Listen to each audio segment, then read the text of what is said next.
د کندوز والی دغه ولایت قلعهزال ولسوالۍ ته د سفر پر مهال د دې ولسوالۍ له ملکي او پوځي چارواکو سره وکتل او د امنیت د تامین سربیره یې د بیا رغونې په برخه کې د دوی فعالیتونه او لاسته راوړنې وارزولې. په ورته وخت بیا د قلعهزال ولسوالۍ ملکي او پوځي چارواکو کندوز والي ته د خپلو فعالیتونو او یو شمېر ستونزو راپورونه وړاندې کړل او ژمنه یې وکړه چې د دې ولسوالۍ د امنیت او ثبات، حکومتدارۍ او د ولسوالۍ اوسیدونکو ته د خدمتونو د وړاندې کولو په برخه کې به د پخوا په پرتله لا زیات کار وکړي.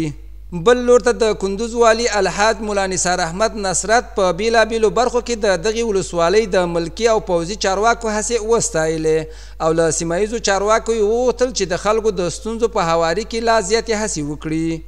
همداراز والي په بیلابیلو برخو کې د دې ولسوالۍ د خلکو وړاندیزونه او ستونزو څخه د یادونې ترڅنګ ژمنه وکړه چې د یادې ولسوالۍ له مسؤلینو سره به په ګډه د دوی د ستونزو د حل لپاره اقدام وکړي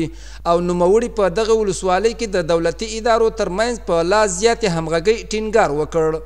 له بلې خوا د کندوز والي د قلعهزال ولسوالۍ د ملکي او پوځي څانګو څخه څارنه او ارزونه هم وکړه او له سیمه ییزو مسؤلینو یې وغوښتل چې له خلکو سره ښه چلند وکړي او د حکومتدارۍ په برخه کې لا زیاتې هڅې وکړي.